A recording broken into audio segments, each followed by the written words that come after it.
Hello everybody, and welcome back to our Let's Play of 80 Days, or as I've titled it, Let's Go Around the World in 80 Days with Nerdstalgic again. Because if you watched our first Let's Play, you know that we weren't successful in winning the wager, but we did make it around the world in like 101 days.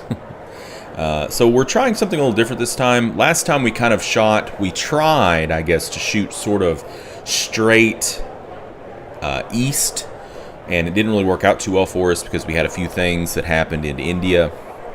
India is very, very volatile at this point in its history. So now we're kind of heading more towards the south, I guess. I don't know. We'll see. We'll see. All right. So currently we look like we are.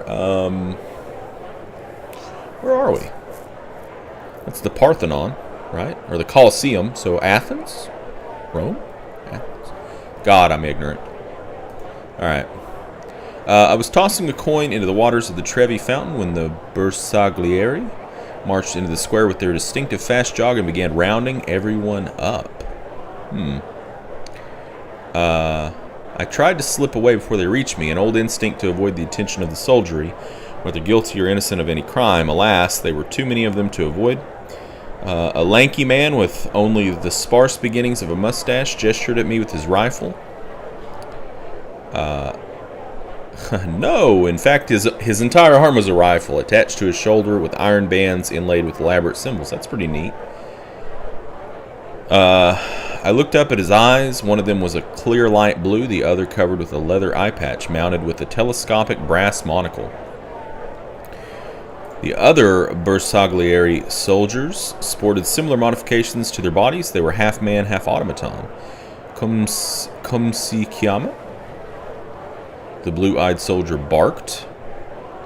Of course I understood, but I pretended not to, hoping my status as tourist would spare me trouble. It did not. At that moment, someone jostled me from behind, and I turned to see a figure in gray reaching into their pocket, then tossing out a grenade. I am no fool. I ran for my life. It is the Zouave, an equally fleet-footed woman declared. They hate the Scuola for what they have done to the young people. I did not know what she meant until she tapped her shoulder, then pointed at the blue-eyed augmented soldier I'd met earlier. I slowed to a walk and then made my way back to Monsieur Fogg. I kept my eyes down and did not look at the people, not wanting to see what had been done to them in the name of progress. Perhaps Rome is the future? I confess, I do not know. So it is Rome that we're in. Which I should know that. I should know that. I feel really dumb right now. Okay, so let's look at our plan real quick. I don't think we really have much to sell right now. We can go to Athens, which would arrive Monday, leaves tomorrow at 9 a.m.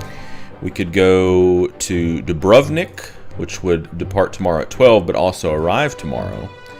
Thessaloniki would depart tomorrow at 12 noon and arrives Monday, which is in 2 days. Can take 3 bags there, 3 bags there.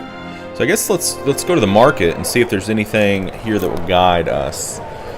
In Helsinki, well, we're not going to Helsinki. I think we go to Athens. Let's go to Athens.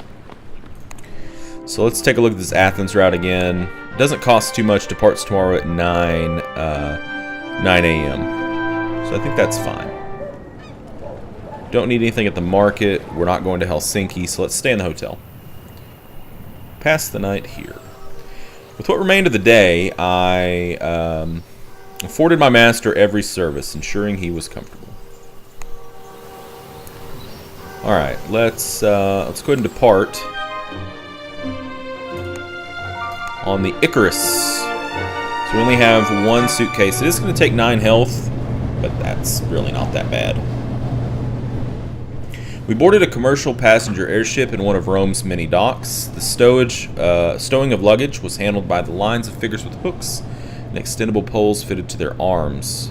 I watched with an acrobat's interest as they flung cases to one another, swung in and out of the cargo hold, moving about like monkeys. They were cheerful types, full of raucous humor and efficient, for we were all within the cabin of the craft within a few hours. The ship itself was tugging at its docking ropes after an hour or so more. Good. That means it'll go quickly. Let's talk about money. Okay, health. Yeah.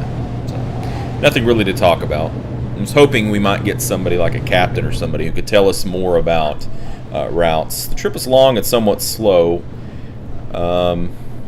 Monsieur Fogg was quite indifferent to it all. He peered through the window and nodded. Onwards and upwards, he declared.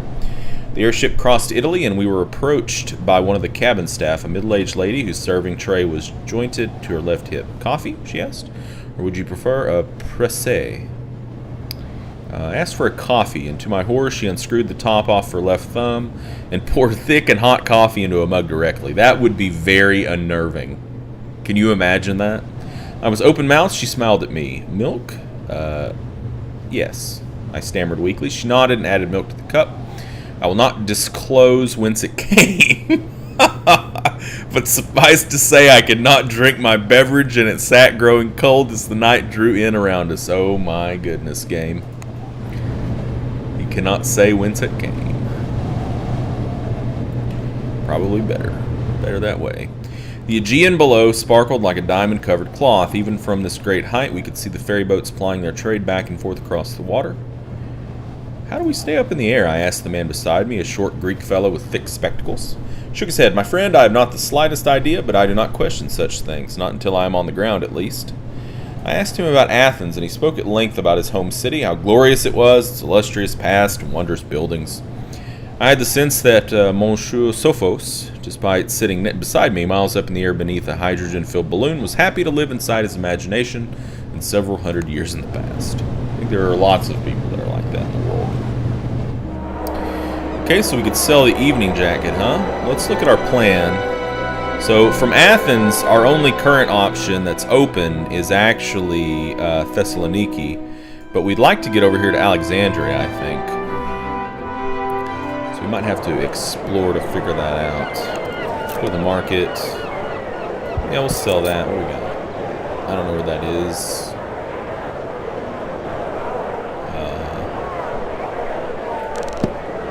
Let's explore. New routes discovered. So Athens to Izmir, it looks like. My master was not, as a rule, particularly interested in the fabulous locales and exotic cities we journeyed through. Athens was the exception that proved the rule. His sudden interest was not limited to the city. He fixed me with a look. Do you speak Greek? I think I've had this event before. I feel like I've been here before. I did, though I will not go into the circumstances of how exactly I came to learn the tongue. Masui, monsieur, I smiled sharply, repeating a few of the phrases I had, shall we say, picked up. Monsieur Fogg blushed vermilion. That passepartout, he cleared his throat, is very specialized vocabulary. Despite my master's grasp of ancient Greek, the demotic variant, more commonly spoken on the streets, eluded him. We were reduced to wandering at random until by chance we stumbled on the side of the Acropolis. I checked my watch discreetly. Ruins from the past held no attraction for me, especially when dinner and a thick coffee hung in the balance. So we lost some relations with Fogg, and we're now old-fashioned. Okay, well, so we could go to Izmir in Turkey, which isn't really where we want to go. We could take that today. We don't know any routes that leave from there. We got the market here. Perfumed oils, dates and figs, bust of Apollo.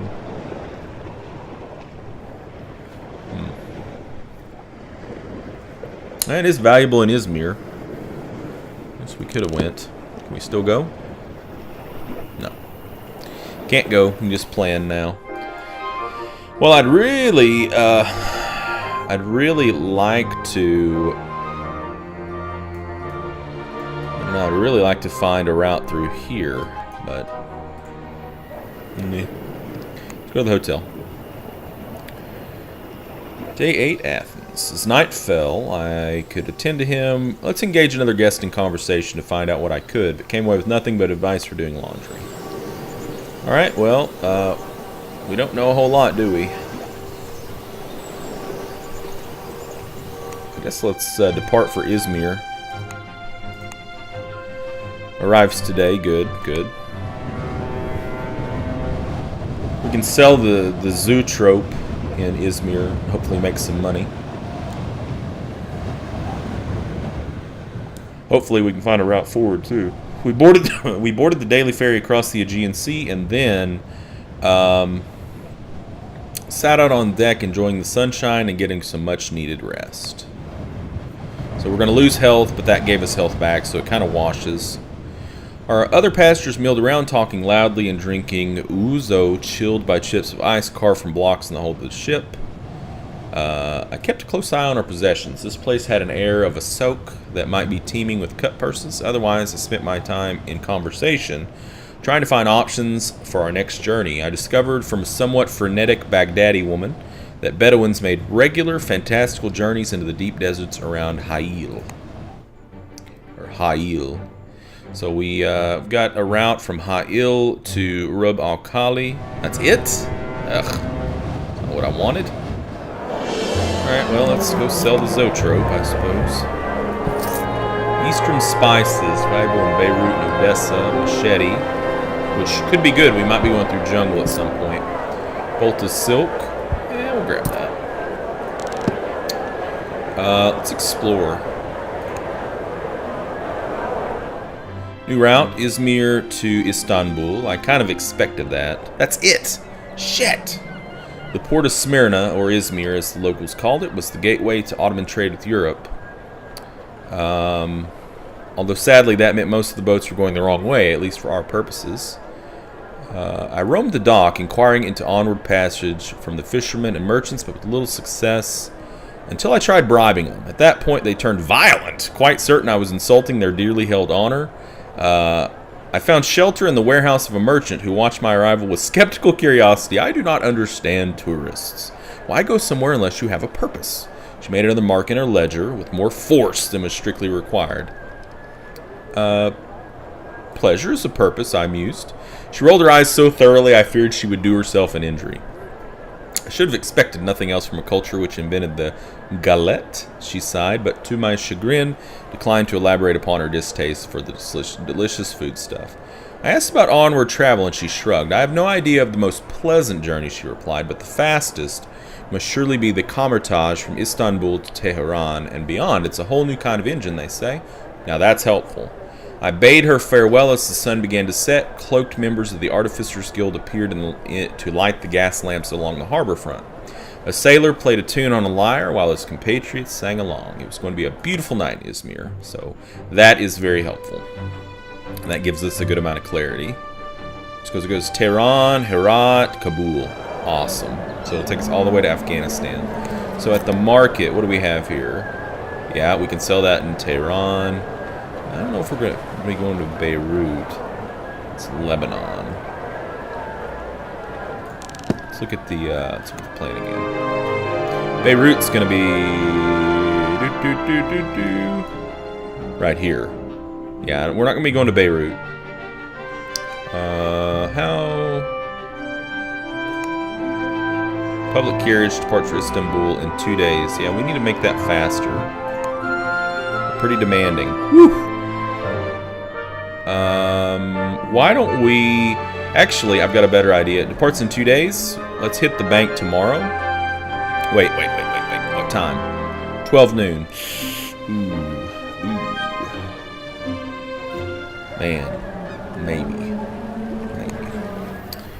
Maybe we can hit the bank. Maybe. Took a brief turn about the docks once more as the moon rose, and came across a cheerful fisherman sitting on the deck of his trawler. "You're looking for passage to Antalya?" he asked. "I'll be sailing tomorrow morning."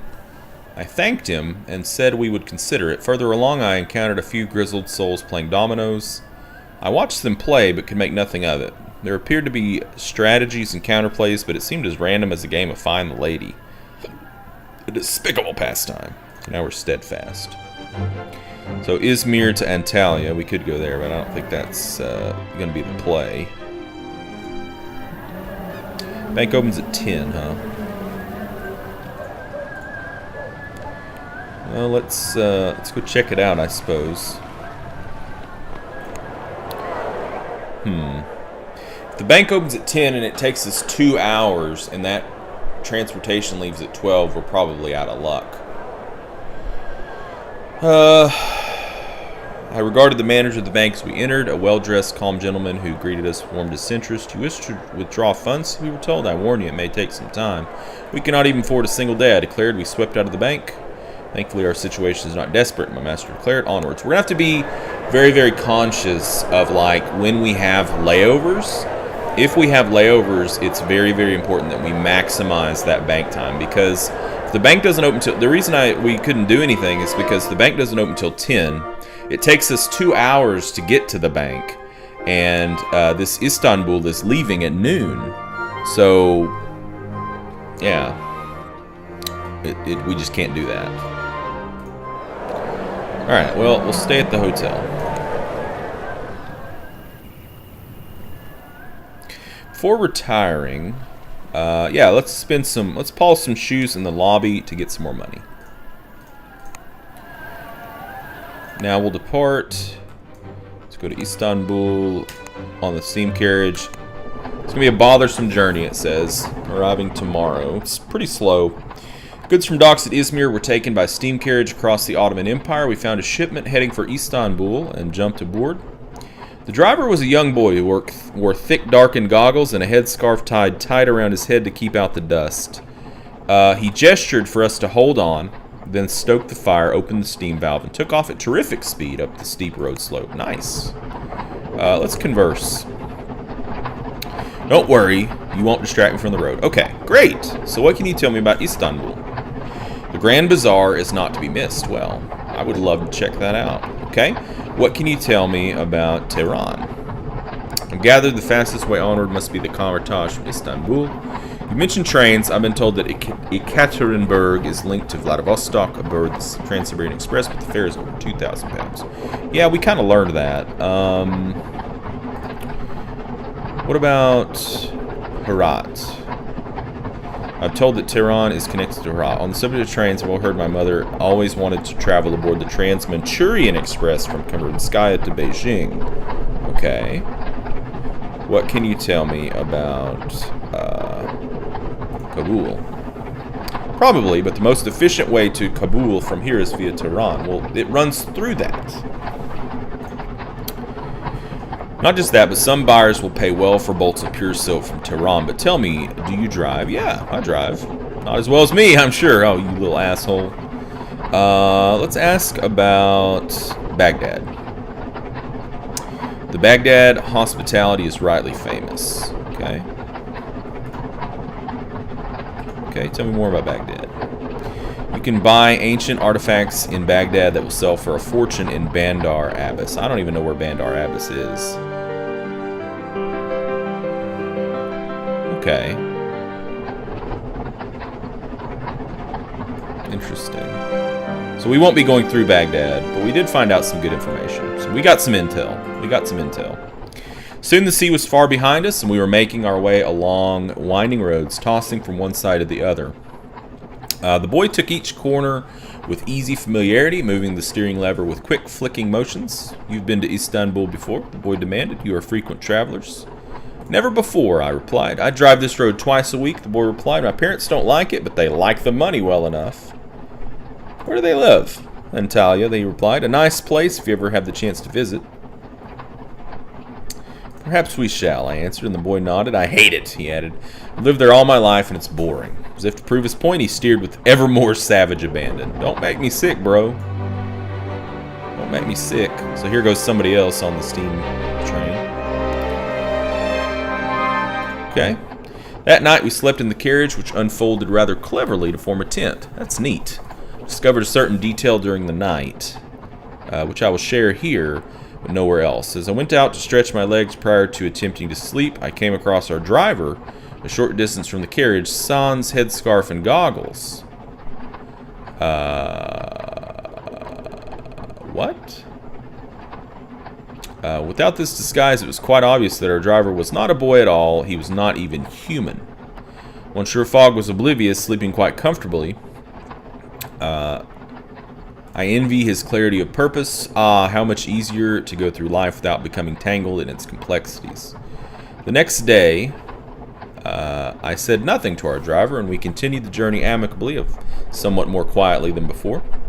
A few more hours passed, and we arrived within sight of the great city of Istanbul. Istanbul was once Constantinople. Alright, we can complete our jungle gear set here, which might be pretty good. Let's look at our plan just real quick.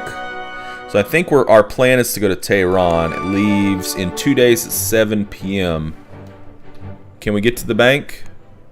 Can we get to the bank? I think we can. Alright, let's hit the bank. Monsieur Fogg snapshot his ledger. Let us see if this bank can offer us a good return for our time. I regarded the bank as we entered. It was a palace of stone and shimmering marble floors with beautiful windows, fountains, and plants. You want to make a withdrawal? The manager asked. You may have to wait a day or two. Oh, man. Alright, so if we wait 2 days, that means we're leaving on Sunday. We can't have the money until Monday. It will take too long. I informed the manager. We left the bank. Damn. Alright, let's go to the market. Actually, let me plan real quick here. See how many. I bet this can probably take multiple suitcases. 2 suitcases. We could negotiate. Wow. We could get it to leave today. No, I don't think that we're going to do that. It's way too much money. Way too much money. Okay, let's go to the market. Let's take this. Timetables are awesome. Yeah, let's buy another bolt of silk and get the pith helmet. Great. Good. I like timetables. Goodbye to Muscat. There's Bandarabas. Okay, now we explore. Great, more routes. Man, we're getting hooked up now. Alright, so we'll take a look at those in just a second. Actually, that's a pretty good place for us to stop this episode since the clock itself has actually stopped. So in the next episode, we're going to continue on from Istanbul, and I think we're making good time, but it's kind of hard to tell this early. I think we dodged a bullet narrowly in Rome. I think we almost got detained there by the Scuola. So, anyways, thank you guys for joining me, and until next time, game on.